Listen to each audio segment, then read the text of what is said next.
ఈ రైతుల యొక్క జీవితాల్లో ఇంకా ముఖ్యంగా తెలంగాణ ప్రాంతంలో మిట్ట ప్రాంతాలుగా ఎత్తైన ప్రాంతాలలో ఉన్న ఈ ప్రాంతాలకు నీళ్లు ఇవ్వాలి అంటే పండ్ల తోటలు కానీ పాడి పంటలు కానీ అభివృద్ధి చెందాలంటే జలయజ్ఞం ద్వారానే సాధ్యమవుతుంది.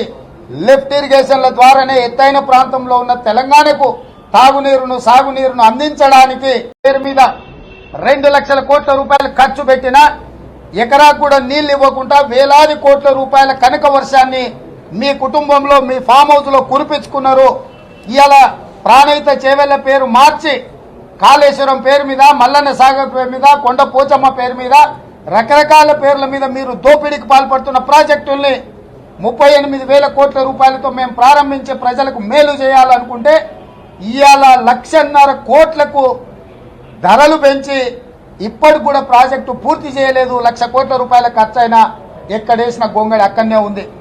ఆనాడు 16,000 కోట్ల రూపాయలతో ప్రారంభించిన పాలమూరు రంగారెడ్డి ఎత్తిపోతల పథకాన్ని 10 లక్షల ఎకరాలకు నీళ్లు ఇవ్వాలనే ఉక్కు సంకల్పంతో కాంగ్రెస్ పార్టీ ప్రారంభిస్తే ఈ రోజు ఆ ప్రాజెక్టును 65,000 కోట్ల రూపాయలకు పెంచి ఇక 100 సంవత్సరాలైనా పూర్తిగానంత జటిల సమస్యగా మార్చి ఇవాళ పాలమూరు రంగారెడ్డి ప్రజల యొక్క జీవితాలతో చెలగాటమాడుతున్నది టీఆర్ఎస్ పార్టీ, కేసీఆర్ కుటుంబం. నేను ఈ రోజు అడుగుతున్న కేటీఆర్ గారిని, హరిత విప్లవం గురించి చర్చిస్తారా? అగ్రికల్చర్ సీలింగ్ యాక్ట్ గురించి చర్చిస్తారా? అసైన్మెంట్ భూముల గురించి చర్చిస్తారా? ఎంఎస్పీ గురించి చర్చిస్తారా? లేకపోతే రైతు రుణమాఫీ గురించి చర్చిస్తారా? రైతు ఉచిత కరెంటు గురించి చర్చిస్తారా? ఇవి కాకుండా రాజీవ్ ఆరోగ్యశ్రీ మేము తీసుకొచ్చినాం, ఆర్టీ యాక్ట్ మేము తీసుకొచ్చినాం, రైట్ టు ఎడ్యుకేషన్ యాక్ట్ మేము తీసుకొచ్చినాం, నరేగా ఉపాధి హామీ పథకాన్ని మేము తీసుకొచ్చినాం.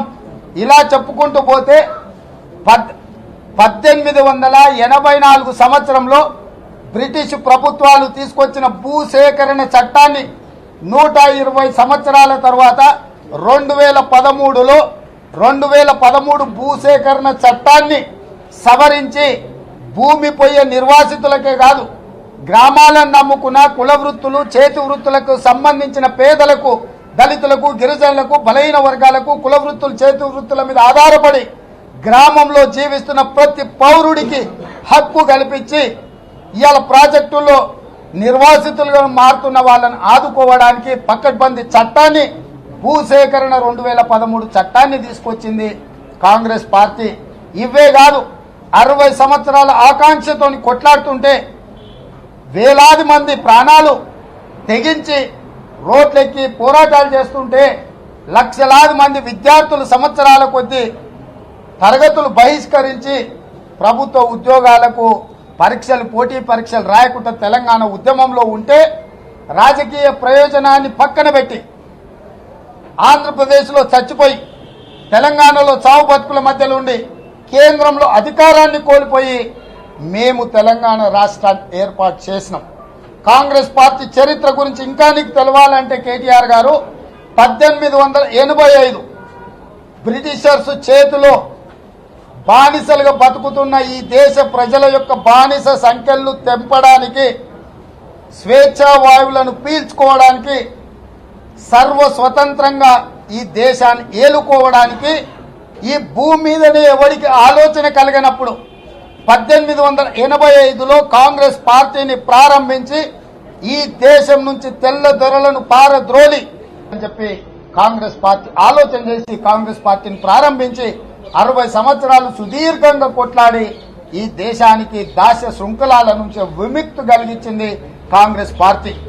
50 సంవత్సరాల అధికారంలో నువ్వు అన్నట్టుగా మేము ఉన్నప్పుడు మేము తీసుకొచ్చిన సరళీకృత విధానాలతోటి ఈరోజు ప్రపంచంలోనే ఆర్థికంగా పోటీ పడుతున్న సరళీకృత విధానాలని దేశానికి పరిచయం చేసింది కాంగ్రెస్ పార్టీ.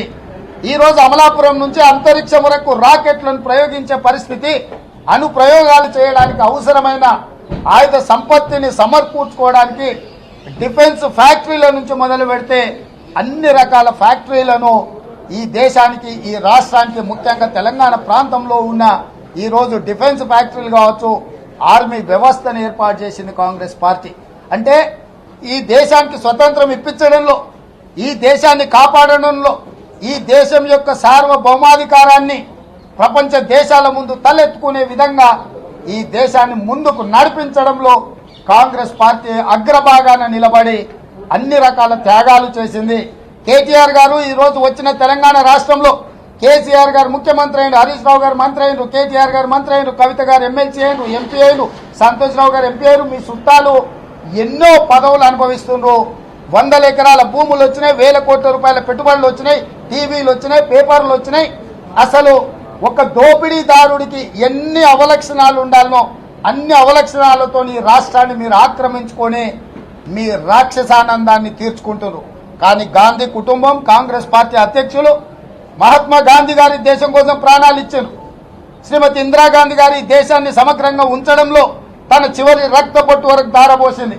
ఈ దేశ సమగ్రత కోసం, ప్రపంచ దేశాల యొక్క శాంతిని కాపాడడానికి రాజీవ్ గాంధీ గారు ఈ దేశం కోసం ప్రాణాలను అర్పించారు. శ్రీమతి సోనియా గాంధీ గారు ఈ దేశానికి 2 సార్లు ప్రధానమంత్రి అయ్యే అవకాశాన్ని వస్తే వారు త్యాగం చేసి మేధావి అయిన మన్మోహన్ సింగ్ గారిని ఈ దేశానికి ప్రధానమంత్రిగా పరిచయం చేసిండ్రు. రాహుల్ గాంధీ గారు మంత్రిగా, ప్రధానమంత్రిగా అవకాశాలు వస్తే వాటిని తీసుకోకుండా యువ తరాన్ని ప్రోత్సహించి ఒక జ్యోతిరాదిత్యను, ఒక సచిన్ పైలట్ ను మన రాష్ట్రంలో తీసుకోండి. జైపాల్ రెడ్డి గారు, బలరాం నాయక్ గారు, రేణుకా చౌదరి గారు, సర్వే సత్యనారాయణ గారు, కిలా అవతలి రాష్ట్రంలో పోతే కావూరు సాంబశివరావు గారు, పురంధేశ్వరి గారు, అదేవిధంగా పనబాక లక్ష్మి గారు, ఈ రకంగా చెప్పుకుంటూ పోతే యూపీఏ ప్రభుత్వంలో 10 మందికి మంత్రి పదవులు. తెలంగాణలో ముఖ్యంగా జైపాల్ రెడ్డి గారు, సర్వే సత్యనారాయణ గారు, బలరాం నాయక్ గారు, రేణుకా చౌదరి గారు, ఇలాంటి వాళ్ళని అందరినీ కూడా కేంద్ర మంత్రులుగా చేసి తెలుగు ప్రజల యొక్క, తెలంగాణ బిడ్డల యొక్క ఆత్మ గౌరవాన్ని దేశంలోనే ముందుంచి ఈ ప్రాంతానికి గొప్ప పేరు తీసుకొచ్చిండ్రు. ఈ దేశానికి పివి నరసింహారావు గారిని ప్రధానమంత్రిగా కాంగ్రెస్ పార్టీ చేసింది. ఈ దేశానికి రాష్ట్రపతిగా నీలం సంజీవారెడ్డిని నియమించిండ్రు. అంటే అత్యంత ఉన్నతమైన పదవులు రాష్ట్రపతి, ప్రధానమంత్రి తెలుగు బిడ్డలకు అవకాశం వచ్చిందంటే ఈ అవకాశాలను కాంగ్రెస్ పార్టీ ఇచ్చింది.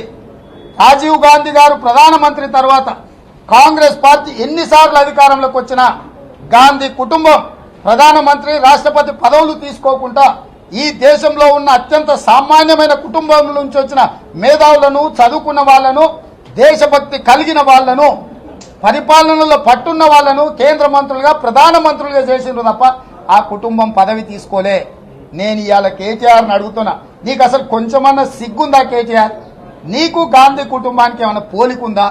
దోపిడీదారులు, తిరుగుబోతుదారులు, తాగుబోతుదారులు, ఈ దేశాన్ని కొల్లగొట్టిన వాళ్ళు మీరు. ఈ రాష్ట్రాన్ని నిట్ట నిలువున దోపిడీకి పాల్పడి ధనిక రాష్ట్రంగా ఉన్న తెలంగాణను దివాలా తీయించి కొల్లగొట్టి మీరేమో ఆగర్భ శ్రీమంతులు అయిపోయారు. ఆగర్భ శ్రీమంతులుగా ఉన్న తెలంగాణ రాష్ట్రం దివాలా తీసింది, అప్పుల పాలైంది. మీరింత ధనవంతులు ఎట్లయిందో, తెలంగాణ ఇంత పేద రాష్ట్రం ఎట్లయిందో ప్రజలకు చెప్పాలి. 300 సంవత్సరాల పైగా పరిపాలించిన నిజాం వారసుల కంటే ఈ రోజు తెలంగాణలో ఎవడైనా శ్రీమంతులు ఉన్నారంటే కేసీఆర్ వారసులే. నేను ఇవాళ అడుగుతున్నా, 300 సంవత్సరాల పైగా ఆనాటి హైదరాబాద్ రాష్ట్రాన్ని పరిపాలించిన నిజాం వారసుల కంటే, నిజాం వారసుల దగ్గర ఉన్న సిరి సంపదల కంటే కేసీఆర్ వారసుల దగ్గర అంతకంటే అత్యధికంగా సిరి సంపదలు ఉన్నాయి. ఎక్కడి నుంచి వచ్చినాయి, ఎలా సంపాదించారు? తెలంగాణ రాష్ట్రం రాకంటే ముందు రూపాయి కోసము చెయ్యి జాపించిన మీరు, మీ కుటుంబం ఈ రోజు ఇంత శ్రీమంతులుగా ఎట్లా మారినో తెలంగాణ ప్రజలకు సమాధానం చెప్పాలి. ఇదే కాకుండా ఇవాళ జరుగుతున్న చర్చ దగ్గరకు వద్దాం. తెలంగాణలో చెరుకు ఫ్యాక్టరీలు మూసి చెరుకు రైతులను చెరుకు పంటకు దూరం చేశారు. పసుపు పంటకు గిట్టుబాటు ధర ఇవ్వకపోవడం వల్ల, పసుపు బోర్డు ఏర్పాటు చేయించకపోవడం వల్ల మీ పార్ట్నర్ మోడీతో పసుపు రైతులు దూరమైనరు. మొక్కజొన్నల గిట్టుబాటు ధర లేక ప్రభుత్వం కొనకపోవడం వల్ల మొక్కజొన్న పంట పోయింది, కందులు పోయింది, పెసర్లు పోయినాయి, ఆముదాలు పోయినాయి, జొన్నలు పోయినాయి, మక్కలు పోయినాయి, మిర్చి పోయింది, అదేవిధంగా పత్తి పోయింది. అన్ని ప్రత్యామ్నాయ పంటలను అన్నిటిని కూడా మీ నిర్లక్ష్యం వల్ల, రాష్ట్ర ప్రభుత్వం యొక్క సహకారం లేకపోవడం వల్ల పండ్ల తోటలకు నెలవైన ద్రాక్ష తోటలు, బత్తాయి తోటలు, మామిడి తోటలు తెలంగాణ ప్రాంతంలో అత్యధికంగా పండడానికి అవసరమైన సారవంతమైన నేల ఉన్న తెలంగాణలో ఈ పంటలకు ఎలాంటి ప్రోత్సాహకాలు ఇవ్వకపోవడం వల్ల ఈ పంటలన్నీ కాలగర్భంలో కలిసిపోయినాయి. ఒకప్పుడు కొడంగల్ తాండూరులో కందులు పండించేటోళ్ళని, నిజామాబాద్ జిల్లాలో ఎర్రజొన్నలు మొక్కజొన్నలు లేకపోతే పసుపు చెరుకు పండించే వాళ్ళని, వరంగల్ వెళ్తే పత్తో లేకపోతే మిర్చో ఖమ్మం ప్రాంతంలో పండించే వాళ్ళని, ఇలా చెప్పుకుంటూ పోతే ప్రతి ప్రాంతంలో ఒక ప్రత్యేకమైన పంటలు పండించే తెలంగాణ రాష్ట్రంలో ఈ పంటలను అన్నింటిని కూడా తెలంగాణ రాష్ట్రం వచ్చినాక కేసీఆర్ గారు కాలగర్భంలో కలిపారు. కానీ కేసీఆర్ గారు ఏం చెప్పారు? 1 కోటి ఎకరాల మాగాణం చేస్తా, ప్రాజెక్టులు కట్టి 1 కోటి ఎకరాలకు నీళ్లు ఇస్తా, రైతులకు 24 గంటల ఉచిత కరెంట్ ఇస్తా, 1 కోటి ఎకరాలలో వరి పండించండి, చివరి గింజ వరకు నేనే కొంటా. రైతులకు ఇబ్బంది వచ్చినప్పుడు ప్రశ్నిస్తే కేసీఆర్ బతికే ఉన్నాడు, చివరి గింజ వరకు నేనే కొంటా అని తెలంగాణ శాసనసభలో కేసీఆర్ గారు మాట్లాడినరు. నేను ఇవాళ అడుగుతున్నా, ప్రత్యామ్నాయ పంటలను అన్నిటినీ నువ్వే కావాలని నిర్బంధంగా ఈ పంటలకు దూరం చేసినావు. ఇవాళ రైతులందరూ వరి పండించుకునే దానికి వచ్చిన తర్వాత ఒరేస్తే ఉరేసుకున్నట్టే ఇవాళ అంటున్నావు. అంటే మొత్తానికి అన్ని రకాల ప్రయత్నాల వల్ల, అన్ని రకాల కుట్రల వల్ల రైతులను దివాలా తీయించి 1 కోటి ఎకరాల భూములను పడావు పెట్టడానికి కేసీఆర్ గారు కుట్ర చేస్తున్నారు. తెలంగాణ దివాలా తీయడానికి కేసీఆర్ యొక్క ప్రభుత్వ విధానపరమైన లోపాల వల్ల, అదేవిధంగా ఇవాళ కేంద్రము రైసే కొంటది, బాయిల్డ్ రైస్ కొననంటుంది, ఢిల్లీ మీద యుద్ధం చేస్తా, ఢిల్లీలో భూకంపం పుట్టిస్తా, మోడీ మీద పోరాటం చేస్తాను. ఢిల్లీకి వచ్చిండు, 4 రోజులు ఉన్నాడు, మళ్ళా పోయిండు. ఢిల్లీలో భూకంపం రాలే, మోడీ మీద యుద్ధం చేయలే. ఇప్పుడు అంటున్నాడు వాళ్ళు బాయిల్డ్ రైస్ కొనమంటారు, ఏం చేయాలి? బాయిల్డ్ రైస్ను సరఫరా చెయ్యము మేము అని ఎఫ్సిఐకి సంతకం పెట్టిందే కేసీఆర్. ఇవాళ కేసీఆర్ యొక్క నిర్లక్ష్యం వల్ల, కేసీఆర్ యొక్క ముందు చూపు లేకపోవడం వల్ల, ఆయనకు మందు మీద ఉన్న చూపు ముందు చూపు లేకపోవడం వల్ల ఈరోజు నువ్వే బాయిల్డ్ రైస్ సరఫరా చేయనని ఎఫ్సిఐకి అగ్రిమెంట్ చేసి సంతకం పెట్టింది నువ్వే. ఇవాళ పీయూష్ గోయల్ గారు నువ్వు సంతకం పెట్టిన కాపీని తీసి ముందల పెడుతుండు. నువ్వు బాయిల్డ్ రైస్ కొను అని తెలంగాణ ప్రజలు అనగానే నేను సరఫరా చేయనని 2021లోనే మీ రాష్ట్ర ముఖ్యమంత్రి సంతకం పెట్టిండు. ఇప్పుడు ఏమైనా ఉంటే రైస్ కొనుగోలు చేస్తామా అని, కానీ బాయిల్డ్ రైస్ నేను కొనను అని అంటుండు.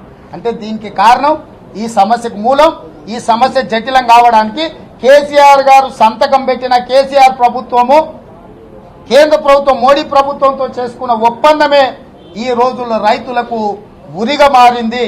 మీరే సంతకం పెట్టి, మీరే తెలంగాణ రైతులను మోసం చేసి, మీరే మోడీకి లొంగిపోయి ఈ రైతులను కషాయానికి అప్పచెప్పినట్టుగా మోడీకి అప్పచెప్పింది మీరు. హాయ్ ఫ్రెండ్స్, మా టుడే టుమారో యూట్యూబ్ ఛానల్ చూస్తున్నందుకు చాలా థ్యాంక్స్. మరిన్ని లేటెస్ట్ వీడియోస్ కోసం వెంటనే సబ్స్క్రైబ్ చేయండి. అలాగే ఈ బెల్ ని కూడా రింగ్ చేసేయండి. మా నోటిఫికేషన్స్ అన్ని మీ మొబైల్లో వస్తాయి. అలాగే మా వీడియోస్ మీకు నచ్చితే లైక్ చేయండి, షేర్ చేయండి, నచ్చకపోతే కామెంట్ చేయండి.